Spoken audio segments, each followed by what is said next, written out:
Hi, it's Jen from Shabby Fabrics. I have another Quilt As You Go project from June Tailor. This time it's a placemat set of 6 and a coordinating table runner. Now I'll be showing you how to make the placemat, but the table runner is assembled the same way. As you can see from all the projects behind us, we had a blast working with this collection. It's called A Fruitful Life by Maywood Studios.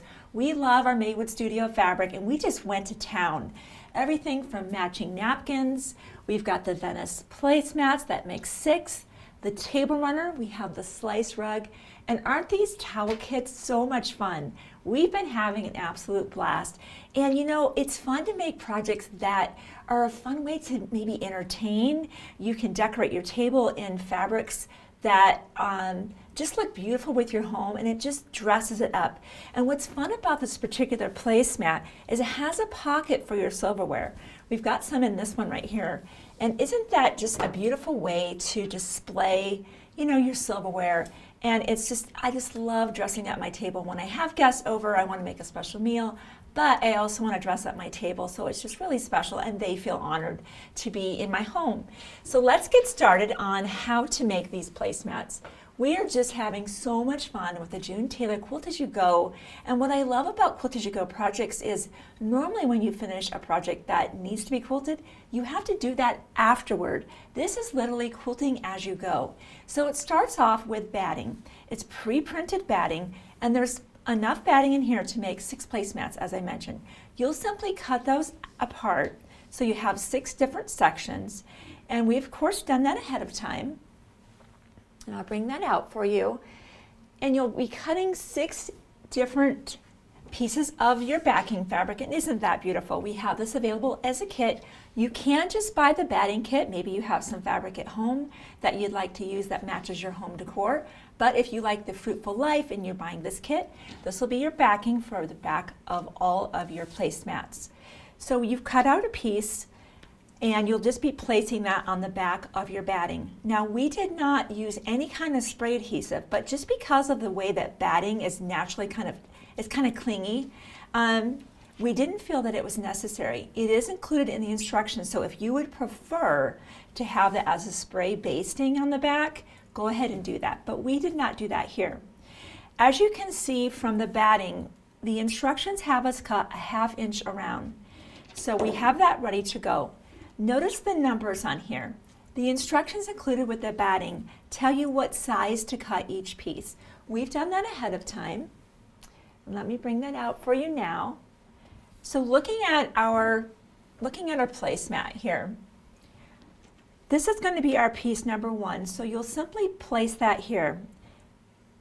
You'll go all the way to where those drawn lines are. And yes, you'll be covering up the outside frame.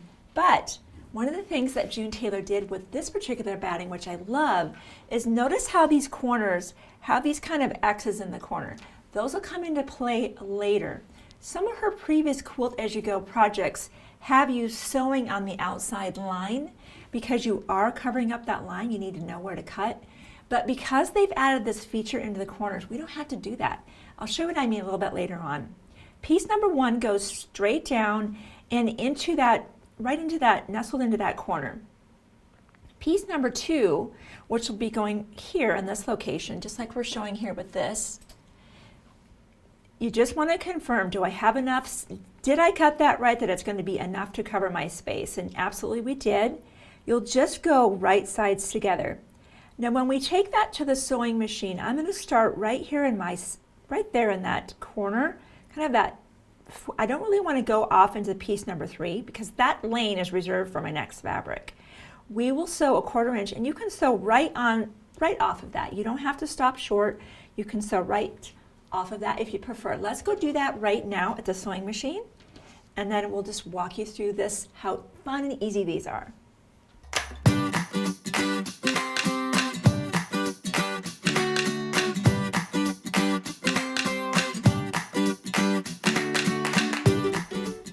So normally I would take that to my mat and press, but one of the things June Tailor cautions you against is really ironing this at all at this point. Even when you take it out of the package and it's got that fold, you're going to be very tempted to want to iron that. Don't do it. go ahead and just kind of shake it, and you can kind of spread it out. Don't worry, in the end you'll be able to iron, but they encourage you to not do that because it can kind of shrink up. So at this point, I'm going to finger press it, and I'm going to use my clover. This is a really neat way to kind of create a crease, but you're not using heat, and I love that. This is the Roll and Press by Clover, and we use this extensively throughout this project. All right, the next piece would come in and be placed here. So 1/4 inch, and again we would flip and we'd use our roll and press. In comes our next fabric, and you'll just continue on until you have this whole center section done. So let me bring that out. I've done that for you ahead of time. And I love these. I love getting all of my pieces organized.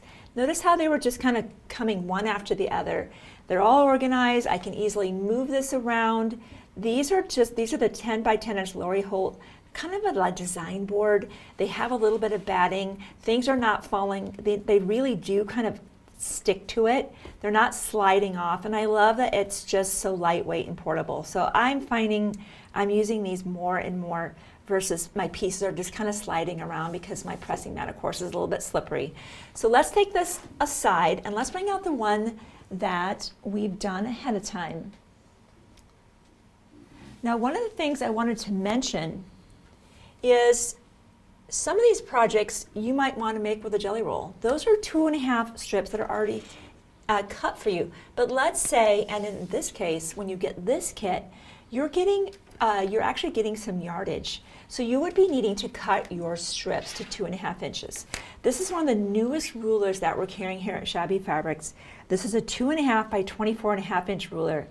I love this ruler because I have so much fabric at home, and maybe I didn't buy a jelly roll, but I want to use 2.5 inch strips.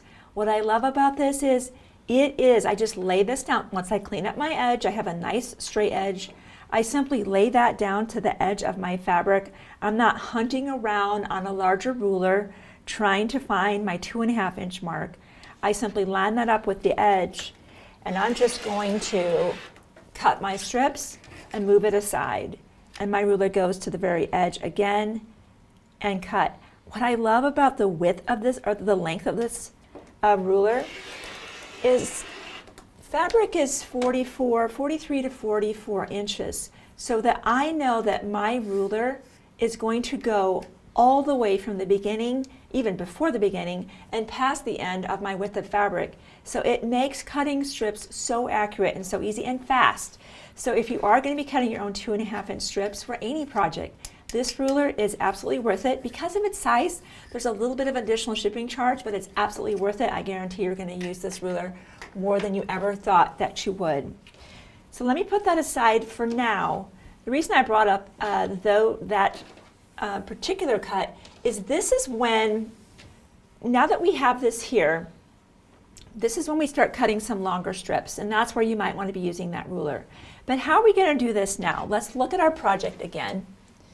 It always helps to kind of analyze this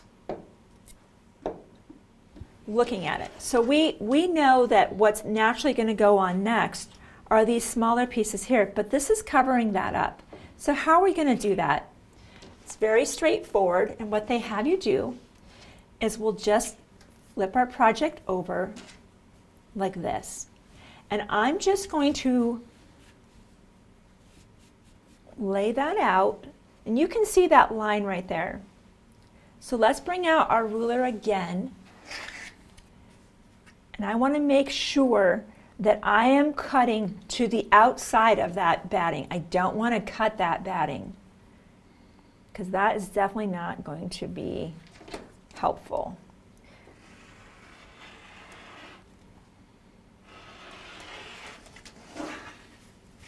So let's see how we did.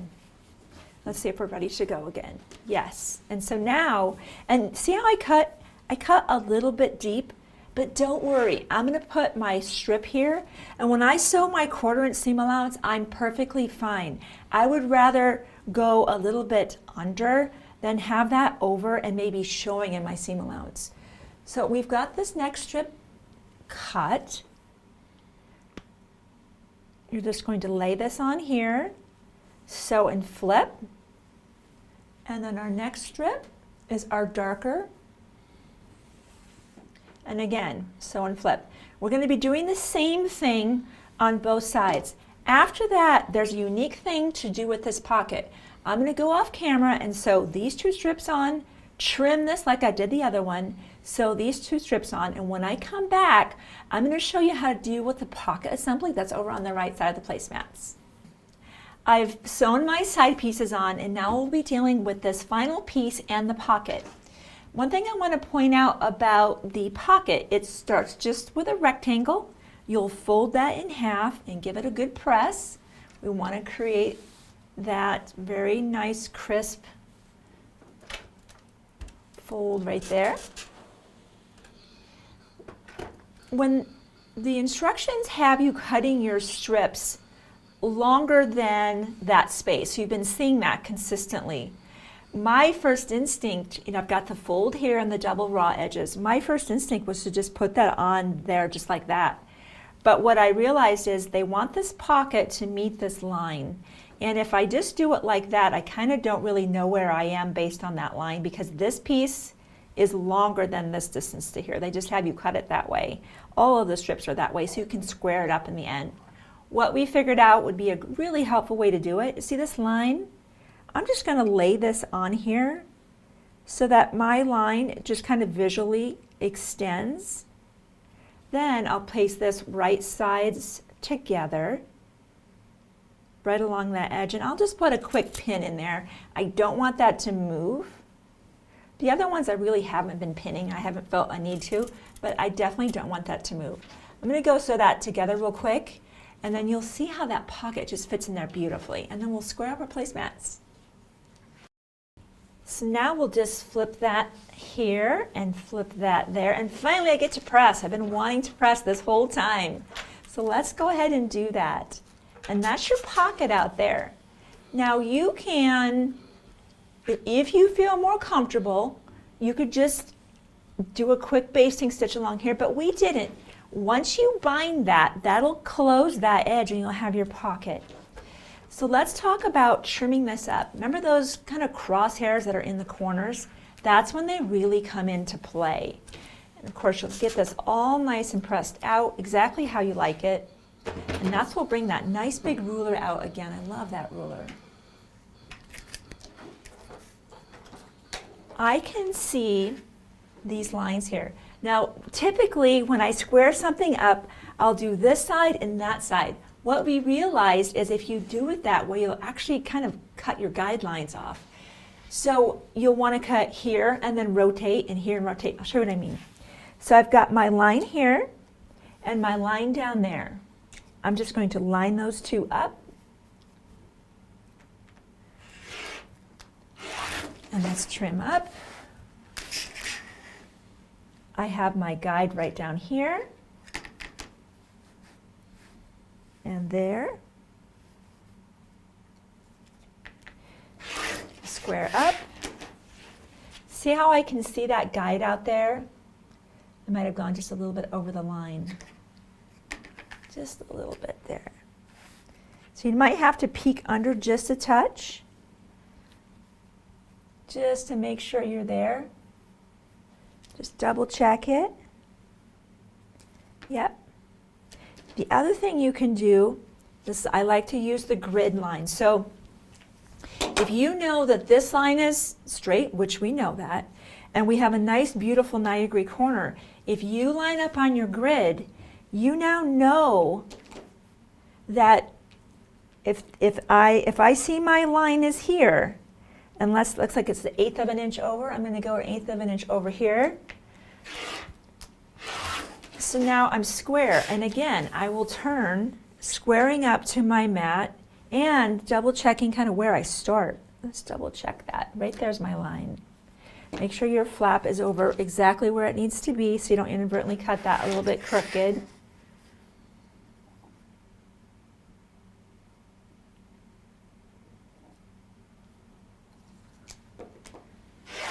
And we'll square that up. Look at that. Isn't that fantastic? And then you would bind this like you would any other project. And these go together in no time. Now the table runner's made exactly the same way. And it's actually even simpler because you don't have the pocket.